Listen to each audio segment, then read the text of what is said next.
أما بعد فأعوذ بالله من الشيطان الرجيم بسم الله الرحمن الرحيم المال والبنون زينة الحياة الدنيا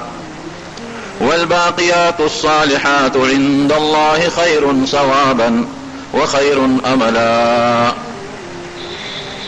رب العالمین قرآن حکیم کے فرمائی کہ انسان سر پر دنیا کے مال دولت او زامن بچی دا دنیا ڈول ڈال دے. معلوم چا سرئی دنیا بے ڈولے وی او کدا چا بچی وی بیا زامنی نو دا غبم د دنیا ډول ډار او رنگ او سنگار برابرۍ. خو په آخرت کې د انسان د پاره کوم څیز بهتر دی؟ والباقیات الصالحات، باقیات صالحات د الله په نس په ثواب کې مغوره دي او په انجام کې او په نتیجه کې دا بهتر شی دی. باقیات صالحات څه ته وایي؟ پښتو کې خدا معنا ده چې هغه څیزونه چې ښه څیزونه او باقی پاتې کېږي. نو د نبی کریم صلی الله علیه وسلم نه تپوسو شو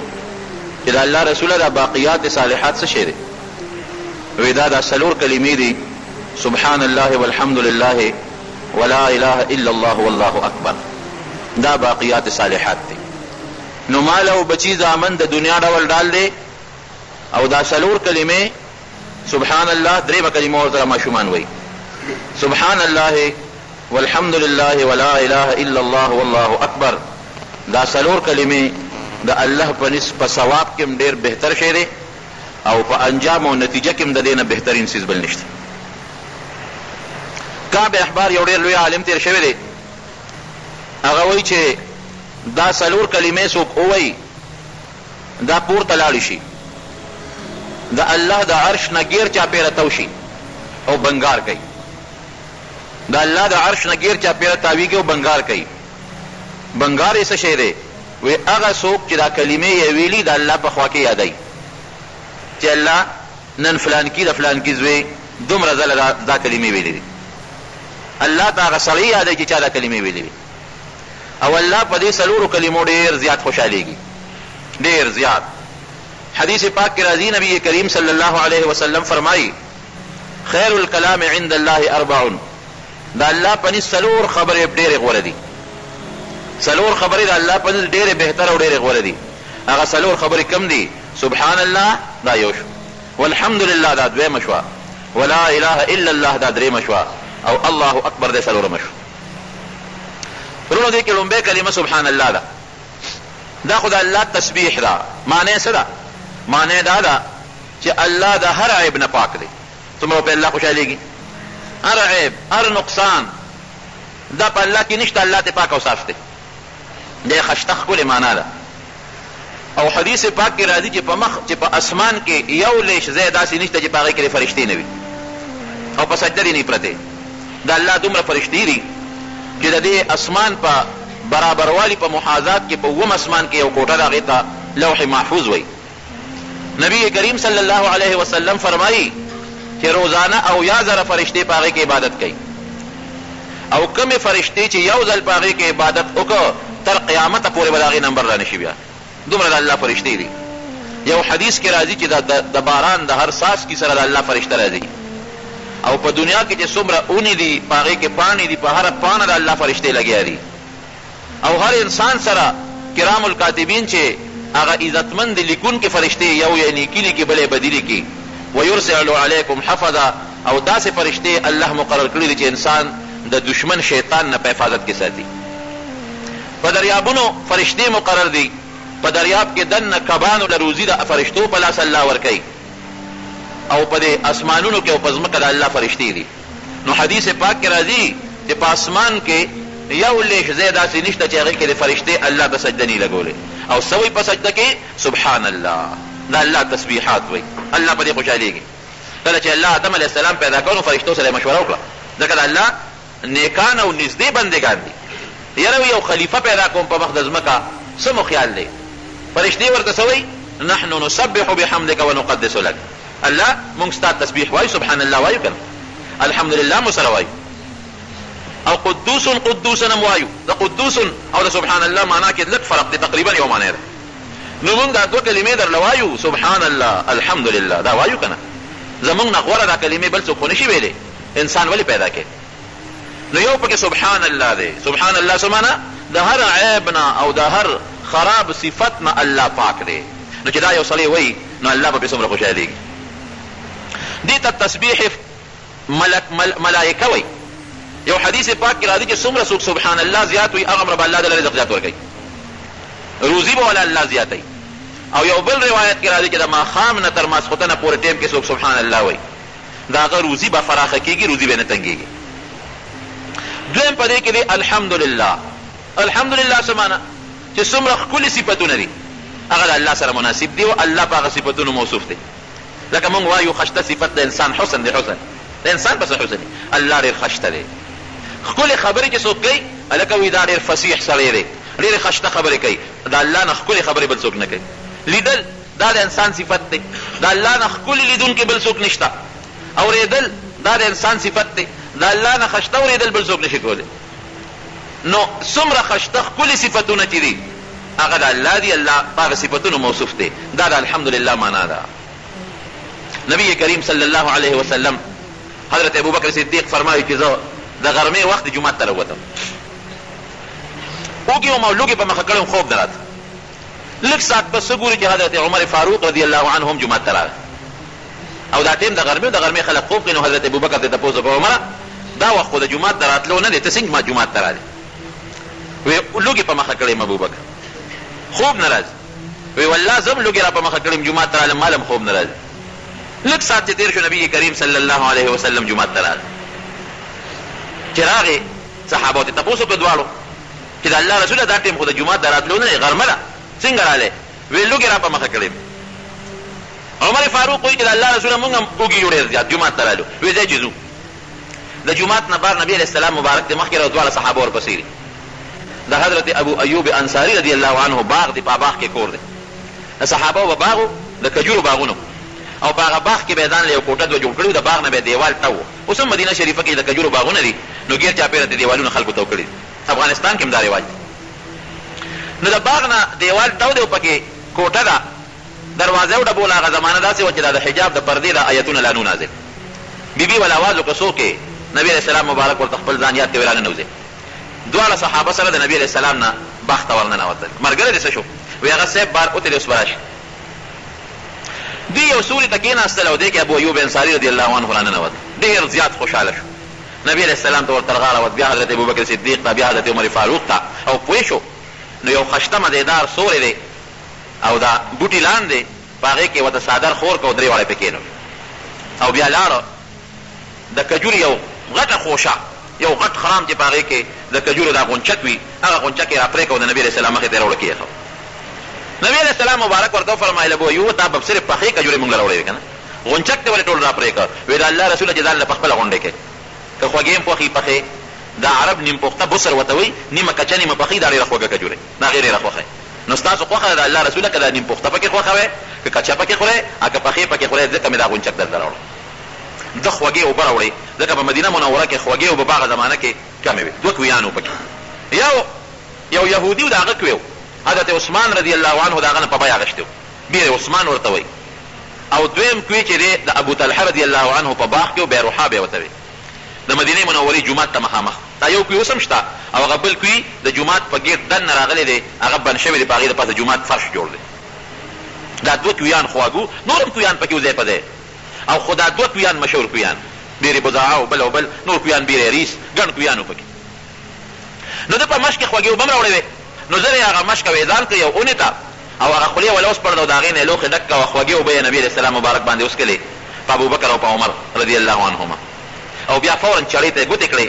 او په کان یې راښ کړه نبي علیه السلام خو پوه شو چې دې خو خامخا اوس څاروی رالی رسول الله مبارک ورله آواز ورکړ ورته وې ابو ایوبه ګورې ته خو مونږ له ذبحه کې خو پام کوه چې د پیو چیلی حلاله نه کړي ځکه د پیو چیلی چې دا نه خو پی ورکوي فایده ورکوي وی ښه د الله رسوله یو وړه غوندې چیلوکۍ و هغه یې حلاله کړه او د هغې نه یې سرمنه وویسته او ښځې ته یې ویل شابه ډوډۍ پخې کړه هغه غوښه یې کټوۍ کې واچوله او پخې کړه نبي علیه السلام مبارک ته یې راوړه غوښه یې ورته کېښوده ډوډۍ م وله راوړه او بیا یې ورته مخې ته کېښود یخ سور هم دی رسول الله مبارک یو ډوډۍ راواخېسته او غوښه یې لږه راواخېسته په هغه ډوډۍ یې کېښوده وی ابو ایوب یو کار خو وکړه وی ولې؟ وی دا یو څه فاطمې باندې د څلورمې پنځمې ورځې نه لوږه ده، دا لږه ډوډۍ او دا غوښه غېلې اوس بیا راځه. وی ښه د الله رسول هغه ډوډۍ او هغه لږه غوښه د نبي علیه السلام مبارکې لور حضرت فاطمې رضی الله عنها ته ورسول. واپس راغی نبی علیه السلام مبارک او صحابه دې مور سره کېناست، هغه غوښه او ډوډۍ وخوړه او بیا وڅکلې. ناګهانه په ژړا شو، وی ژړل. عمر فاروق رضی الله عنه لږ دلیر و زړور و، تپوس یې وکړه الله رسوله ولې دې وژړل؟ وی زما په الله قسم نبی علیه السلام فرمایي چې د دې نعمت به د قیامت پر ورځ الله زموږ نه تپوس کوي. د وا تور وزو نار او لوږه او بل مسلمان ولا دعوت کوي هغه خوري او نبی علیه السلام په هغه ډوډۍ د پاسه جاړي چې موږ نه به الله د دې نعمت تپوس کوي. وی د الله رسوله کم نعمت؟ وی دا خشته ډوډۍ او خشته خوږې اوبه او یخ سورې، دا درې نعمتونه موږ نه به الله تپوس کوي. صحابه پړچېدو شو، لاس خو غر کېدل دي ځکه چې اوبه نه څکې خو د تندې مرې او که څکې نو الله به تپوس کوي. ډوډۍ که نه خورې خو د لوږې مرې او که خورې نو الله به تپوس کوي. یخ سوري ته که نه کښېنې خو د ګرمۍ نه مرې او که یخ سوري ته کښېنې الله به تپوس کوي. دا خو ډېره ګرانه شوه د الله رسوله. نبي علیه السلام مبارک جواب کې وفرمایل ډېر احسانه کړه، وی ښه چې د داسې نعمت نه مخکې یو سړی ووایي بسم الله، مخکې څه ووایي؟ بسم الله. او چې کله ځان موړ کي یا تنده سړه کي او بیا داسې وایي الحمد لله الذي اشبعنا وانعم علينا وافضل، هغې ذات له ثنا ده چې زه یې موړ کړم او په مې خپل نعمت پوره کړ، نعمت یې راکړه او ډېر ښه نعمت یې راکړه چې دا ووایي نو بیا ورته الله دې نعمت تپوس نه کوي. کار اسان شو که نه؟ ولې ډوډۍ الله درکوي؟ که ته وایې دا خو وکړي مو ډوډۍ ده او ما محنت کړې دی چې تر څو الله توفیق نه درکړي قسم دی که د خپل غنمو نه یو دانه م راوړئ ګلی در باندې الله راورولی شي اوبه در باندې وچولی شي بل افت راوستی شي. یخې اوبه کله کله چې دا ګرمي شي او سخته شي دا اوبه په دې کوي کې ویخله لاړې شي. زمونږ په دې وطن کې خو بیا هم د اوبو ګزاره کېږي. تېر کال نه مخکې کال تاسو په اسلام آباد کې نه کتل چې اوبه نه میلاوېدلې، بیا به په ټینکرو کې اوبه راتلې او د خلکو ته به کورونو ته تلې او هغه به جمع کولې. اوس هم په مکه مکرمه کې د اوبو تکلیف دومره تکلیف دی د اوبو. دلته کې دا تاسو ګورئ بیلونو کې راځي چې ګورې بجلي کم استعمالوي، هلته ځای په ځای په دیوالونو لیکلي وي، په بورډونو لیکلي چې د الله دپاره اوبه کم استعمالوي. ولې؟ چې هلته خپله اوبه خو نشته، هلته په ټینکرو کې اوبه راوړي په 200 ریاله 300 او د حج او د عمرې په دې سیزن کې په 1000 ریال او په 1200 ریال یو ګاډۍ اوبه راځي. په دومره تکلیف هغه اوبه راځي، خلک یې لاندې کوي کې جمع کوي او بیا په ډیګۍ ته په موټر په ذریعه باندې رسوي. اوبه خو د الله ډېر لوی نعمت دی او وروڼو یخ سوري بیا د الله څومره لوی نعمت. بجلي چې لاړه شي دا لوډ شیډنګ راشي په سوري باندې ناستې ګزاره نه کېږي. نو د الله دا نعمتونه دا د الله په اختیار کې دي، د الله د توفیق نه دي. نو چې څوک دا وایي په اول کې د ډوډۍ د اوبو هر نعمت چې الله درکړي بسم الله، د بسم الله ګوره ډېرې فایدې دي. حدیث پاک کې راځي چې د ډوډۍ په اول کې څوک بسم الله لفظ ووایي د ډوډۍ کې شیطان به نه شریکېږي، شیطان به نه شریکېږي. یو ځل نبي علیه السلام مبارک دعوت ته ډوډۍ ته ناستو، صحابه هم ورسره ناستو، ډوډۍ خوړله. دې کې یو سړی راغی چې هغه سړي څنګه راغی 2-3 ډوډۍ واغېستې، ډوډۍ زر خلاصه شوه. صحابو تپوس وکړه د الله رسوله مونږ خو ډوډۍ شروع کړې وه خلاصېده نه، فلان کې راغی 2-3 ډوډۍ واغېستې په اسات خلاصه شوه. وایي مونږ پرې د الله نوم اخېستی و بسم الله مو ورسره ویلي او ده د الله نوم وانغې شیطان ورسره ملګری شو، د ډوډۍ برکت ختم.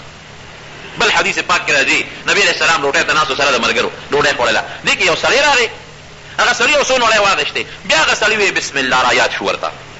نو نبي علیه السلام مبارک وخندل. چا دې تپوس وکړو د الله رسول د خندا وخت نه دی، ولې دې وخندل؟ وایي مونږ د الله نوم اخېستی او ډوډۍ م خوړه شیطان نه راته،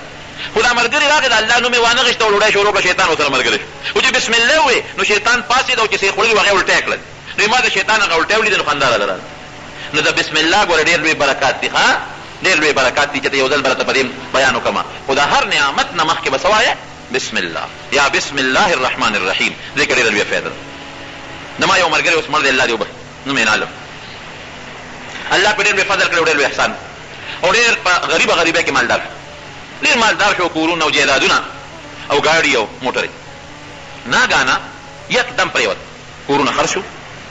ګاډي خرڅ شو، ځمکې خرڅ شوې او ورپسې لاړ. پردی ډرایور شو خوا بل به ګاډي چلو، هغه هم تلاړه او حتی کې څه موده پس بیا وفات شو. ما ته څه موده پس یو ملګري هلکه مې پلان کې مې ډېر یاد شوی دی، الله دې وبخي. داسې ته خو ورسره ډرایور وي چې کوم د ورسره ډرایور و، ده داسې څه عمل څنګه یکدم اوچت شو، بلا مالدار شو او بیا فورا پرېوت، هغه ځمکې او جایداد او کورونه ګاډي هر څه لاړل، پردی مزدور شو. ما ته ویې مولوي صاحب یو چل پکې و، یو ځای کې یو غلطي وشوه. وایي ما ورته یاده کړه خو د هغه غلطۍ بیا مغه توبه ونه ویسته. مې هغه څنګه؟ یو ځای کې یو ګاډي واغېسته، یو موټر یې واغېسته. وایي چې موټر یې واغېسته نو وایي ما چابي را واغېسته، هغه خرڅوونکي نه دله مې ورکړه چې کېنه ورته سټارټ یې کړه. وایي چې دې ګاډي ته کېنه چابي تاوله مې چې د الله نوم پې واله بسم الله. وایي دې ما ته وایي چې دا هغه موټر لم چې بغیر د خدای نوم نه سټارټ کېږي، زه هغه موټر اخلم چې بې له خدای د نوم نه سټارټ کېږي. ګوره کبر راغی لوی راله، چابي پې تو کړه سټارټ شو، اخر ورځې نه سړی لاړ پرېوت ورسته لاړ ختم شو. یا د خپلو ګاډو مالک څلور پنځه او د خپلو بنګلو مالک یا پردي ډرایور هغې کې ملا ختم. بسم الله کې ډېره لویه فایده ده. د ډوډۍ نه هر څیز نه مخکې په دروازه نه نوځې وایې بسم الله. او چې کله ډوډۍ وخورې نو د نبي علیه السلام مبارک نه څونه الفاظ دي. دغه حدیث کې خو داسې دي چې الحمدلله الذي اشبعنا، هغې الله له ثنا ده چې دې موړ کړم، مونږ یې ماړه کړو. وانعم علينا، په مونږ احسان وکړه. وافضل، او ډېر ښه احسان یې را باندې وکړه. ډوډۍ م راکړه، اوبه م راکړې، غوښې م راکړه، کجورې م راکړې، یخسولې م راکړه. لیکن که تا ته دا الفاظ د عربۍ یاد نه صرف الحمدلله وایم کافي ده. شروع کې بسم الله او په ختمېدو کې الحمدلله، الله له ثنا او صفت دی، دا وایه. نو چې دا کوم نعمت تا وخوړه د دې نعمت تپوس به د الله نه کوي، به دا یو شکریه شو، اسانه شو خبر. نو دویم ټکي پکې الحمدلله دی، سبحان الله والحمدلله. او دریم ټکي پکې لا اله الا الله، دا خو ذکر دی، لا اله الا الله. د دې خو یو جمله ته مستقل بیان کړی دی، لا اله الا الله. یا حضرت موسی علیه السلام الله نه تپوس کوي، الله یو بهتر ذکر راته وښایه، وی لا اله الا الله وایه. وی الله دا خو هر څوک وایي، ما ته داسې شی وښایه چې بل څوک نه وي یو ځای ویم. وی موسی که دا ټوله ځمکه او دا اسمانونه د تلې په یو چابړي کې واچې او دا لا اله الا الله په بل چابړي کې واچې، دا پې زورور درود دی. او اخره کې یو لفظ دی الله اکبر، الله ډېر لوی دی. بام چې مونږ شروع کوو او اقامت شروع کوو، د څه شروع کوو؟ د دې نه چې الله اکبر، الله ډېر لوی. دا څلور کلمې او دا واړه ورته دریمه کلمه وایي. یاده مو ده که نه؟ ټولو به یادې کړم. ووایه ما سره یو ځل سبحان الله والحمد لله ولا اله الا الله والله اکبر. هادي نه دا یو حدیث کې اوس لا حول ولا قوه الا بالله العلي العظیم، لا حول ولا قوه الا بالله هم شته، کاغه ویله خبره. خو دا څلور کلمې اوس د دې بل برکت ته توخیر. دا څلور کلمې چې څوک وایي، یو حدیث پاک کې راځي چې د قیامت پر ورځ به رب العالمین د دې انسان ګناهونه په نیکو بدلوي. دا لا غوره خبره ده. یوازې ګناه معاف کېدل نه دي، ګورئ ګناهونه په نیکو بدلول. یو سړی دی، نبي علیه السلام فرمایي چې د قیامت پر ورځ رب العالمین به ځان ته رانږدې کړي، چې ځان ته یې راقریب کړي، الله به ورته ګناهونه راشماري. وایه که نه بنده دا فلانکی ګناه کړې ده، دا واړه واړه به ورته الله راوځي، واړه پوټې پوټې دی به یو الله کړی دی، فلانکی دې کړې ده او الله کړی دی. خو هغه غټ ګناهونه به ته الله پټوي، غټ به نه یادوي ورته. دې به دې زړه کې وایي چې الله دا واړه خو راته رایادې، هسې نه هغه غټ راته رایاد نه کړي، که غټ ګناهونه دې را مخکې غرق به شم. نو چې دا واړه ورته رایادوي نو دې به وایي چې دا فلانکی دې کړې ده او الله بلکل ما کړې ده. هلته خو انکار کولی نه شي. نو چې دا ټول ورته الله را یاد کړي، قرآن حکیم کې الله به د نیکانو خلکو صفتونه کوي، نو اخره کې بیا فرمایي اولئک یبدل الله سیئاتهم حسنات. الله به فرمایي ای بنده دا څومره ګناهونه چې تا کړي دي او ما درته یاد کړل، دا ټول درته ما وبخل او د بخښنې نه پس مې په نیکو دله بدل کړل. دی به خوشحاله شي، دی به وایي چې خبره خو بل شوار که ګناه په نیکۍ بدلېږي، نو زړور به شي، وی الله څه نور ګناهونه خو هم ما کړي وو، خو دې راته را یاد نه کړل. الله به فرمایي بنده امې مې یاد دي، امې دله له دې نه مخکې په نیکو بدل کړي دي، امې ځکه را یاد نه کړل چې ته پریشانه نه شې ونه یېرېږې. دا د الله ذات دی. الله ته څه دي؟ الله ګوره بنده چې دې خوشحاله کړه هر څه یې هېر شي، څومره چې خفه خو چې لږ دې خوشحاله کړه هغه ټول خفګانونه یې هېر شي. نو پروردګار عالم رب العالمین د ټول کائنات رب چې لږ دې خوشحاله کړه، قسم دې د الله ګورې هر څه بیا ختموي. یېره خو د الله نشته، راځي نه چې ویلې خو هر څه ختموي، د عفو قلم پرې راکاږي. اخري سړی چې د جهنم نه به وځي جنت ته به ځي، بلکل اخر دا مسلمانان به الله جهنم نه وباسي، جنت ته به ځي. او د عمل په انداز به ځي، د چا عمل که ډېر خراب دی نو ډېر عمر به جهنم کې وي، او که د چا عمل لږ خراب دی لږه موده به جهنم کې وي. اب الله ته پته لکه دنیا کې سړی په جیل کې د چا جیل 4 میاشتې دی، د چا 6 میاشتې دی، د چا 1 کال دی، د چا 15 کاله دی، د چا 20 کاله دی. دا رنګې د جهنم قسم ده. یو سړی به هغه به الله په آخر کې وباسي، نو چې دې چغې به وباسي او داسې چغې به وباسي چې ډېرې چغې به وباسي. نو الله به یې راوباسي، بنده فرښتو ته به حکم وکړي دا بنده وباسي، د جهنم پرې غاړه به کړي او د جهنم ته به له مخکې. نو چې دې څنګه روزي او دې په خړ پوسو منډې وایي، خوشحاله وایي، اجازت به میلاو شي دې به راوخېږي. نو جهنم ته به مخکې نو دې به وایي چې الحمدلله الذي انجاني من هذا، هغې ذات له ډېر لوی حمد او ثنا ده چې د دې مصیبت نه بچ کړي. خوشحاله وایي چې جهنم نه خلاص شو، چې څه موده تېره شي نو دا مخ به هم سوځي، دا سینه او خېټه به هم سوځي. نو دې به الله ته سوال وکړي چې یا الله دې جهنم خو زه وسوځولو، زما دا مخ او زما دا سینه او دا چهره خو یې الله وسوځوله. یا الله یو سوال درنه کوم، دا مخ راله دې بل طرف ته واړوه، دې بل دنیا نه خو نه دی خبر چې دا شاته مخ وړي چې څه به خو دې به په زړه کې سوچ کوي چې دا مخ مې وړېد او نه سوځي دا ما لپاره ډېر لوی غنیمت دی. الله به ورته وفرمایي چې بنده داسې به وکړم خو بل سوال خو به نه کوې که نه. وایي نه زما توبه لکه بل سوال مې وکړو، مخ به وله الله بل طرف ته واړوي چې مخ وله څنګه واړي، مخامخ به یو اونه ښکاره شي، د هغې به سوري وي او د هغې خوا کې به اوبه ورته ښکاره شي. زړه کې به وایي دا مې څه نیمګړی سوال وکړو، دا خو مې شا سوځي، ملا مې سوځي. او دا جهنم تو الله دې مونږ له امان راکړي. ډېره سخته خبره. د ابو طالب متعلق نبی علیہ السلام فرمایي د ابو طالب وی د ټولو نه لږ عذاب کې به پروت وي صرف خپې به یې په عذاب کې وي د اور سپلی به یې په خپو وي د اور سپلی او د هغې به دومره تو وي چې مازغه به یې خوټ کېږي الله دې مساعد. نو وی الله د دې نه ما لرې که دا مخامخ اونه ده که دغې له مې بوځې او لږې غوندې اوبه دي دغې له دې ور نږدې کړمه. الله به ورته وفرمایي چې بنده دا سوال به دې قبول کړم خو بیا بل به کې وی نه بس بل نه کوم دې بړه کې وي چې جهنم نه بچ شمه او دې ونې له ورسمه اوبه هم دي پکې به غوټوم له اوم وامه او اوبه هم تسکم دې نه لوی نعمت بل کنه جهنم کې اوبه نه وي کنه د جهنم اوبه څه دي جهنم کې چې جهنميان له جهنمي له الله تعالی دا دې وږي شي کنه نو دې به ډوډۍ وغواړي خوراک به وغواړي. نو زقوم یو بوټی مرجړی ورته وایي تریخ هم دی او ستغ هم دی ستغ په دې مرۍ کې نه تېرېږي او غني ازغي دي پکې غني دي پکې ابه ولا وټکئ الله والا دې به وږي نه به خولې ته کې لوګې دا نه چې سړی مرۍ ورته خوري ابه په دې مرۍ کې ونښلي نو چغې به کې چې الله خو مرۍ کې ونښته سراکه اوبه راکړه چې دا پې تېرې کړم. نو حمیم ورته وایي د جهنم په ویښ کې اوبه خوټ کېږي او هغه اوبه د جهنمیانو وینې او نوونه دي د دوی نه چې کوم نوونه او زوی او اوبه د جهنمیانو وینې او نوونه دي د دوی نه چې کوم نوونه او زوی او وینې تویږي نو هغه لاندې په ویښ د جهنم کې جمع کېږي او خوټ کېږي ابه ولا الله تعالی دا اور په یو کړیچي کې په یو کاسه کې راوړي نه دا نو حدیث پاک کې راځي چې د مخ ته رانږدې کې دونه به ګرمي چې د مخ سرمن به په هغې کې راپرېوځي او چې دې مرۍ ته کي او تېرې کړي نو قطع امعاءهم کلمې به دې لاندې وغورځوي هلته خو مرګ نشته که دا د جهنمي اوبه دي. نو دې چې هغه سوري ویني او هغه اوبه ویني دی به وایي چې خدای پاکه یا الله دغې ته بنده دې نه پس به بل سوال وکوي بل سوال به بلکل نه کوم د سره مې وعده ده. نو حدیث کې راځي چې الله ته به وعدې او معهدونه او دا به ورکړي او خبره به کلکه کړي چې بل سوال به نه کوم الله به فرښتو ته حکم وکړي چې راولېږي دا هغه ونې خواله به راشي نو هلته به دې ولامبي په هغه نیر کې ابه ډېرې خشته وبي چې ولامبي هغه توروالی چخنوالی او هغه دانې او هغه زخمونه د جهنم هر څه به دې ختم شي نهر الحیا پاک صاف خشته ښکلی وجود به شي چې څومره سرمن سوځېدلې ده او پیپونه پرې راغلي دي او نوونه او زخمونه او دانې او توروالی ختم تک تور به یې وجود چې جهنم نه روځي لکه سکاره په شان تور پاک صاف به شي او اوبه به هم څکي یخ اعلی تنده به یې ختمه شي او د هغه اونې په غاړه به دې کښېني چې کښېني او دمه شوله غوندې مخامخ به ورته یو بله ونه ښکاره شي ابره دې نه ګور سوري هلته به دې نه خشته یخې اعلی اوبه به شرلار به کوي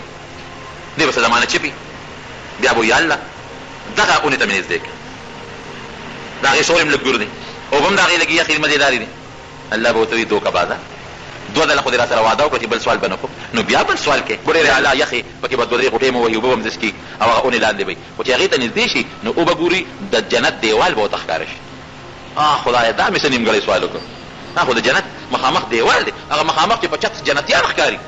هغه خو پکې زما ملګري په دنیا کې دا یو بسۍ کې پکې دیوال به ویني د هغې هغه شور او هغه چغار به ویني لکه به سوچ کوي که د الله نه دا سوال وکړم چې الله جنت ته مې بولې دا خو ګرانه ده ځکه زه خو دوزخ نه راووتم نو هسې نه الله غصه شي د الله هغه غصه خو بیا په زړه کې پرته او بیا اعلان وکړي چې ښه جنت غواړې ورللی کوې د جهنم ته نو هسې نه په مصیبت کې بیا پرې ونه ځمه زه راشه یو سوال ته وکړه چې د جنت دې دیوال ته نږدې شم که نه د دې ملګرو دا خبرې به واورم او هغه ډېر خشته ځای دی هر څه به ووینم نو د الله نه به بیا سوال وکړي یا الله یو سوال ده نه کوم بیا څه وی بني آدم د آدم اولاده څه وی دې دیوال ته مې لږ ورنږدې کړي تا اوس ما سره قسم نه وکړې وعده دې نه وکړې وایي بس الله ستا په ذات مې قسم دا اخري سوال دی بیا به نه کوم ګوره دوکه باده بل سوال به وکړي وایي نه بس بل سوال به نه کوم نو بیا قسمونه او وعدې الله به فرشتو ته حکم وکړي خلا نږدې کړه دیوال ته دیوال نه به راشي چې دیوال ته راشي خو واقعي مزېدار ځای دی نهرونه هم د دیوال خوا کې بېږي میوې هم شته او دیوال نه پورې غاړه جنتیانو هغه شور او د هغې خبرې مو اوري خو بیا بله کې وایي چې بیا دې نیمګړی سوال وکړه دا دروازه نه وخه چې دروازې د اخوا مې دې غوښتې وې چې دننه خو مې هر څه لیدې که نه دا خو زه بار یم او شوق کې به نور هم راشي چې د جنتیانو هغه چغار او هغه خبرې او خوشحالۍ او خنداګانې وایي نو یې سموده به چپي نبي علیه السلام فرمایي نو اخره کې به بیا د الله نه سوال وکړي یا الله د دې قربني الى باب الجنة دې دروازې ته مې نږدې چې په دې سترګو خوا څه ووینم نو بیا به ورته الله وایي دوکه باده یا لا آدم اولاده قسم خوره څومره دوکې دې وکړې څومره وعده خلافۍ دې وکړې او څومره قسمونه دې وخوړل چې بل سوال به نه کوم او بیا بل سوال کې وی بس دا مې اخري سوال دی زما دې قسم یې ستا په ذات کې بل سوال مې وکړو نه به کوې نه ښه دروازې ته نږدې کړي چې جنت دروازې ته نږدې کړي که نه هلته به یو ډېر خشته حوضي مزېدار هغې کې به اوبه مسکي او جنت به وویني د دننه د جنت هغه خوشحالۍ به وویني هغه ملګري به پکې صحیح کړي او جنت بدلنده خبره داره جنت باندې یو جمعه به راته بیان چېته وکړم انشاءالله یو مولانا صاحب ووي د جنت جون نیمه خدای نه د خدای پاک دو صفتونه دي چې څه پیدا کوي پیدا کولی شي دې صفت دی که نه وایه که نه چې څه پیدا کوي او چې د الله د صفت دی چې څه پیدا کوي نو پیدا کولی شي، دا د الله صفت دی. او دویم دا چې څه حاضري نو حاضرولی شي. نو د جنتي دا یو صفت نه پیدا کول نشي کولی، ولیکن چې څه غواړي هغه ملاوي،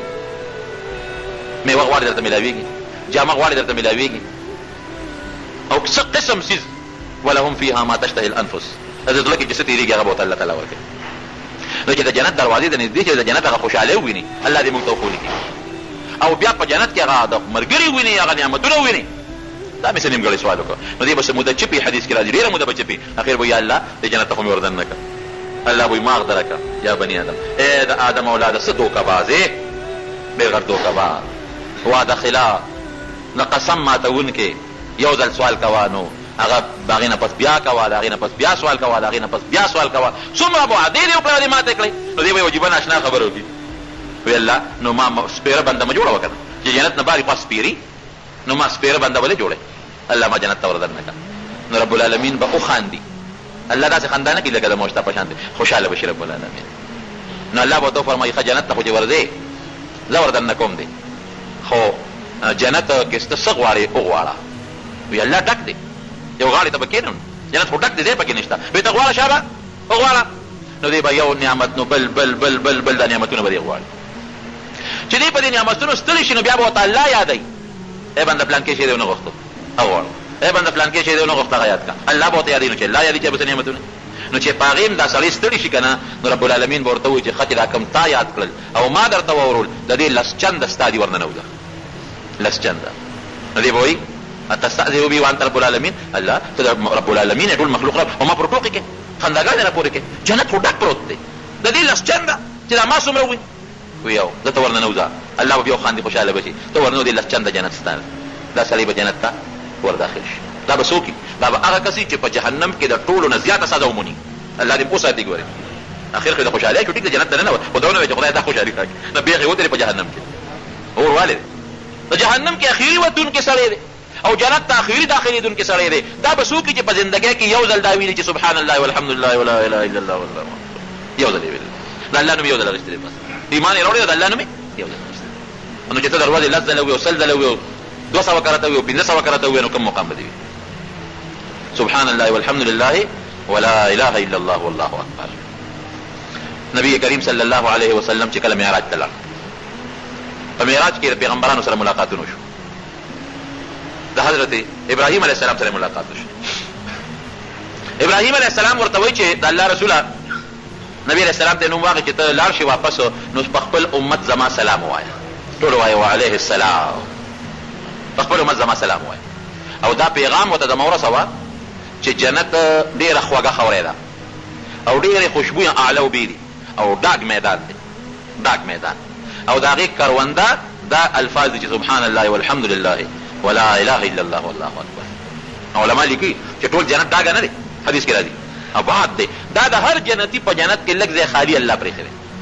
د هر جنتي په جنت کې بعضې ځای خالي پروت دی. نو چې هغه دا کلمې وي چې سبحان الله والحمد لله ولا اله الا الله والله اکبر، نو هلته الله بوټي کوي. نو څه ولا الله په خپل فضل باغونه کرلي دي، چمنونه کرلي دي، بنګلې جوړې کړې دي، او څه به دې محنت کوي، دا کلمات به وایي. نو رب العالمین به ورته د دې کلماتو په وجه باندې په جنت کې باغونه، بوټي، شنه کرونده او د میوو بوټي کوي. دا د ابراهیم علیه السلام پیغام دی، نبی علیه السلام ته رسېدلی و، د نبی علیه السلام نه د استادانو په ذریعه موږ ته راورسېد او ما تاسو ته درورسېد. نو دا به وایې سبحان الله والحمد لله ولا اله الا الله والله اکبر. سورت تسبیح څونه برکتي مونځ دی، او ته ما ویلې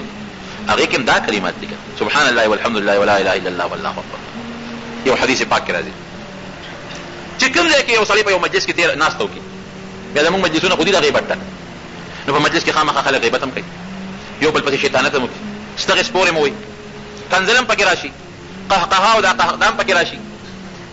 په مجلس کې د دنیا ګناهونه د انسان نه وشي. نو مونږ خو بیا په دې نه یو، مجلس کې که ډېر ګناهونه مو کړو پاس یو، نو دا سوچ مونږ نه کوو چې زمونږ نه خو بلا ګناهونه وشي، دا به څه کېږي. نو چې دی د دې مجلس په آخر کې د الله تسبیح وایي، سبحان الله وایي، صرف سبحان الله، یا سبحان الله وبحمده وایي، یا صرف سبحان الله وایي. نو الله پاک چې د ده نه په دې مجلس کې څومره ګناهونه شوي دي، غیبت شوي دي، کنځل شوي دي، او بدې ردې ویلې شوي دي، یا غیبت یې اورېدلی دی، دا کلمات یې د دې مجلس کفاره شوه، په دا مجلس کې څومره ګناهونه چول به د الله تعالی وبخي. نو مجلس چې کله مو کې نه نه چې ګناه کوه دا ګوره جرم دی چې سړی راشه ګناه به کوم او دا کلمات به بیا وي نه نه ګناه نه قصدن ګناه کړی انسان ته په الله غوسه کېږي خو که بالفرض په یو مجلس کې درنه ګناهونه وشو مجلس چې ختمېږي به دا وایه سبحان الله والحمد لله ولا اله الا الله والله اکبر نو په مجلس کې چې درنه څومره ګناهونه شوي رب العالمین به د عفو قلم راکاږي معافي به درته وکړي دا وایه ښه مونږ ځان له خلص ستړی کړه په غیبتونو پردې غیبت بل کارن نشته جومات کې ناستې غیبت په پوله دوه کسه ناستې غیبت په لاره کې ناستې غیبت په بیټه کې حجره کې ناستې دوه کسه درې کسه غیبت د بل سپکه بل پسې خبرې کول مسلمان کړول کنزل دا زمونږ عادت دی او ردی با الله د قیامت پر ورځ ګوري زمونږ نه تپوس کوي ولې یو حدیث پاک کې راځي نبی علیه السلام فرمایي ویل دوه څیزونو ضمانت راکړئ زه به یو څیز ضمانت درکړم تاسو را یو جبې ضمانت راکړئ یو د مخصوص اندام چې دا دوه څیزونه به بې ځایه نه استعمالوي زه به جنت ذمواري والم او حدیث پاک کې راځي چې د قیامت پر ورځ به د جبې په ګناه خلک په جهنم کې پړ مخې پراته دي نو لاندې علاج یې ورونو دا شو چې مجلس ختمېږي نو داسې وایي سبحان الله والحمد لله ولا اله الا الله والله اکبر ښه دی ورور د مانه تپوس وکړو چې که دې پسې څوک زیاتي ووایي لا حول ولا قوة الا بالله لا حول ولا قوة الا بالله کې بیا ډېر لوی برکات ډېر لوی ځکه یو حدیث یو صحابي فرمایي وی نبي علیه السلام سره په سروي سورو مخکې سورو د په شاته سورو نو وی ما وی چې لا حول ولا قوة الا بالله وی نبي علیه السلام راته وفرمایل چې دا خو د جنت د خزانو نه خزانه دی وی او یو حدیث پاک کې راځي چې لا حول ولا قوة الا بالله د 3 شپېتو بیمارو علاج دی د څومره بیمارو علاج دی د 3 شپېتو او په دې کې د ټولو نه راکوټې بیماري څه ده هغه غم دی چې د هغې سبب نه معلوم دی راکوټې ده هغه 2 شپېته له دې نه غټ دي او معنی څه ده لا حول ولا قوة الا بالله د شیطان او د ګناه نه بچ کېدل نشته مګر د الله په ذات او په عبادت او تابعدارۍ طاقت نشته مګر د الله په ذات یعنې د شیطان نه بې د الله نه نشم بچ کېدی او عبادت بې د الله نه نشم کولی لا حول ولا قوة الا بالله یا الا بالله العلي العظيم حدیث کې داسې شته نو دا څلور خو دي ځکه حدیث کې 40 لفظ دی 4 کلمات عند الله څلور خبرې د الله په نزد څلور لفظ دی او که لا حول ولا قوة الا بالله دی ورسره وویل ډېره بهتره شو سبحان الله والحمد لله الله پاک دی د هر عیب نه الحمد لله الله له چې څومره ښکلي صفتونه دا ټول د الله سره مناسب دي او الله له ثابت دي لا اله الا الله ما سوا د الله نه د عبادت لایق بل څوک نشته الله اکبر الله ډېر لوی دی او که دا دی چې لا حول ولا قوة الا بالله د عبادت طاقت بې د الله د ذات نه په بله طریقه نه حاصلېږي او د ګناه او د شیطان نه بچ کېدل بې د الله د توفیق نه خلاصېږي ورونو په دې عمل شروع کړې ښه سهار هم وایې ماښام هم وایې تسبو سره هم وایې په لاسونو باندې هم شمېرې او که ډوډۍ مو خوړه وایې ډوډۍ نه مخکې هم وایې او کور زنانو ته وښایې موږ سړي دومره په عبادت کې تکړه نه یو لکه زنانه چې څومره په عبادت کې تکړه نو دا ما چې څه ووایي قسم ولګې ډېر په دې کې یاد کړي زنانو ته یې واوروې هغې به په انشاءالله عمل وکړي او دې ماشومانو ته اوس په دې سکولونو کې هم ښایي اول کلمه او دویمه کلمه او درېیمه او څلورمه او پنځمه او شپږمه او سره نو دا ماشومانو ته هم خلک ښایي او پخته صرف خپلو بچو ته ښایي وسره یې ته ورته وایې موږ بچو ته کنزل ښایو چې بچې خبره وکړي موږ ورته وایو چې هغه کنزل کې سپیز بیا دوی یو ځل بیا ووایه ای ښځې راشه که نه ماشوم خو ډېرې خشته ښکلې خبرې زده کړې دي په هغه کنزل یې موږ خوشحالېږو نو د هغې کنزلو په ځای باندې یا چې هغه انټوشي وکړي کورې شه کورې شه خدای پاکه دا زوی د سپی دی کورې کوې یې که بل سپی دلته پروت دی چې کورې کوې کورې شه کورې شه دا څه خبره ده شیطان دله په دې غوږونو کې اچولي دي چې هغه انټوشي وکړي وایي الحمدلله دا طریقه هم ده چې څوک پرنجه وکړي انټوشي وکړي نه هغه الحمدلله وایي بل دی یرحمک الله وایي الحمدلله ورته وایه نو کورې شه کورې شه سپي ته شړې سپی کوم ته چې دی ته شړې نو زما وروڼو دا کلمات ټول وایي او دلما سره ووایه سبحان الله والحمد لله ولا اله الا الله والله اکبر هکه دا مو سره اخره کې ویل ښه ده چې ولا حول ولا قوة الا بالله العلي العظيم دا شکر دی او الله دې بیا عمل نصیب کړي زمونږ څلور ملګري دي حج او عمرې ته دي او چې واپس راشي نو شراب څکي او چې موږ دې تپوس کوو نو هغې وایي چې د پاک وطن نه راغلي یو او که خیر بیا به لاړ شو ګناهونه به معاف شي زما وروڼو دوه قسمه ګناه ده یو هغه ګناه چې د سړي نه بې اختیاره وشي او یا په قصې کړي وي او بیا دې وایي چې دا مې څه غلطي کړې او ستومانه شي وي نو چې دې د الله کور ته لاړ شي نو پروردګار په هغه حج به هغه ګناهونه معاف کړي او که یو سړی دې دپاره حج او عمره کوي چې زه به ګناه کوم او زما او دا به معاف کېږي دا ګوره د جرم دپاره جرم دی دا څه شی دی د جرم دپاره جرم ته الله له زړه چومه بیا به یې راله معاف کوي بیا ولړه چوم بیا به یې راله معاف کوي بیا یې ښه خفه کوم نو بیا به یې راله معاف کوي نو ته په خپل زړه کې سوچ وکړه چې دا ته الله سره ښه دغه کې معامله کوي او که بده ورسره کوي نه ګناه ده نه غیر اختیاري شو ته لاړې یا قصدن دې کړې ده خو اوس پې ستومانې یا الله دا مې څه کړي دي د الله کور ته ځم چې دا ګناه راته الله معاف کړي او ګوره معافۍ شرط ولې دا دی چې هلته به الله سره وعده کوي چې بیا به یې نه کوم نو چې ته په دې نیت دی چې نه هلته کې به معاف کړي او بیا به راځم بیا به کوم او بیا د ژوند د لاول څه پته لګي چې بیا به هم رسې او که نه او که په دې نیت دا ګناه کوي چې زم به کوم او بیا به راځم نو ګورې د جرم دپاره د جرم الله سره ټوقې مه کوه په دې به د الله راونیسي برباد به دي دا خو ته الله سره د ګناه سودا کوي چې زه به کوم او بیا به راځم هغه ګناه چې ته پې ستومانه شي او قصد وکړې چې بیا به یې نه کوم خبره ته الله بخي دویمه خبره دا ده چې په روژه کې 20 ورځې یو سړی سعودي عرب کې تېرې کړي هغه ته حجي ویلی شي که نه حجي هغه انسان ته ویلی شي چې هغه د بیت الله حج وکړي لوی اختر تېر کړي ولته حج وکړي هغه ته حاجي وایي او چې دا کوم سړی عمره وکړي هغه ته معتمر وایي عمرې والا ورته وایي چې کوم سړی عمره وکړي پروردګار یې زموږ او ستاسو د حج او د عمرې ثوابونه نصیب کړي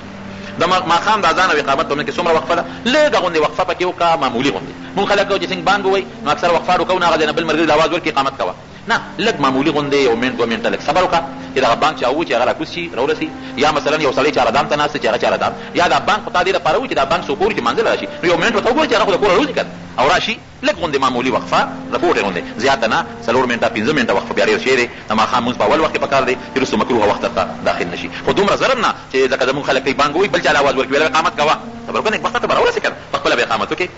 بل تپوس کوي چې د ویترو په آخري رکعت کې دعای قنوت پاتې شي نو بیا به داسې وکړي چې سجده سهو به وکړي په هغې کار برابرېږي خیال دې راغی نو اپیم کرل ښه شی نه دی وروڼو اپیم کرل ښه خبره نه ده اپیم د ګناه شی دی او په ګناه کې استعمالېږي دا کرل ښه نه دي نو چې کرل ښه نه دي د بلې مسلې تپوس پکې سره پاره کړي بعضې مقتدیان د امام تابعداري نه کوي وروڼو د امام تابعداري واجبه ده عبده ورسوله پورې چې مقتدي التحیات ورسو او دې ورو مثلا لګیا دی او امام سلام وګرځو نو دې دا درود شریف وروسته پرې سلام دی سره وګرځي ځکه د عبده ورسوله پورې به خامخا وي او د هغې نه وروسته د اللهم صل یا اللهم بارک یا دا دعا چې کومه ده دا سنت ده او د امام تابعداري واجبه ده نو بعضې خلک امام سلام ګرځوي دی هغه خپل شی سرته رسوي د امام تابعداري واجبه ده د امام تابعداري کوه فرض پوره کوه او که سنت ته نه پاتې کېږي نو خیر یو سړي سره ونیمې تولې سره درځي او څونه زکات به ورکړي د هغې قیمت به ولګوي چې قیمت یې څومره دی اوس ما ته د 100 زرو قیمت نه دی معلوم نو د 40 روپو نه 1 روپۍ به ورکوي دی وایي چې مونږ په کارخانو کې جارو وو میږي پکې مري نو څه ورسره وکړو کوشش کوو چې میږي بچ شي خو که بالفرض داسې وي چې انسان ته یا مال ته ضرر وي او یا د خپو لاندې راځي او بیا مري نو خیر جارو سره په طریقه خوا شي نو څه بدیت یې نشته دی یو حافظ دی وایي غوږ یې زخمي دی او د غوږ نه وینه بهېږي امامتي به کوي که نه امامتي به دې نه کوي بیا وینه چې بهېږي ډېرې امامتي نه کوي بل سړی امامتي وکړي او مونځ به کوي هر وخت دپاره به نه به اودس کوي وینه چې جاري وي نو هر وخت دپاره به نه به اودس وکړي په دغې وخت کې به بیا ټول مونځونه کولی شي او اوله قاعده کې په څلورو رکعتیز مونځ کې چې د لومبۍ قاعده کې د عبده ورسوله نه وروسته زیات اللهم صل وي نو سجده سهوه به کوي او یو طلاق باندې ښځه واقعي طلاقي کېږي ښځه طلاقېږي بیا په یو طلاق علاج شته دی هغه بیا ما نه ځان له تپوس وکړه خبره یې خو ډېر مناسب ده نه خو د یو طلاق نه پس د جوړېدو اسانه باندې علاج کېږي خو طلاق نه ځان ساتي الله دې مسلمانو ساتي دعا وکړي یا الله موږ د هر قسم آفتونو مصیبتونو نه په امن کې وساتي الله زموږ په خولې خپل ذکر او د خپل حبیب درود جاري کړي د ګناهونو او د شیطانتونو او د بغضونو حسدونو الله تعالی موږ په امن کې وساتي چاته چې څه قسمه مشکلات او پریشانۍ وي الله تعالی هغه ورته په خوشحالو باندې بدل کړي او الله زموږ چې څومره مشران وفات دي د هغې مغفرت نصیب کړي موږ ته زموږ کشرانو د اسلام د هدایت زندګي نصیب وګرځولې کړي دا دعا کې بعضې ملګري بیماران دي زه یو پوټی لږ جوړ نیم دعا کې چې الله تعالی بیمارانو له شفا ورکړي اخر وخت کې الله زموږ په خولې دا کلمه نصیب کړي چې لا اله الا الله محمد. السلام علیکم ورحمت الله وبرکاته. امید کوم دوستانو چې ویډیو مو خوښه شوې وي نو دې دپاره تاسو دا ویډیو لایک کړئ د خپلو ملګرو سره شیر کړئ او د چینل سره خامخا سبسکرایب کړئ او د بیل آیکن د سره هم پرس کړئ. جزاک الله.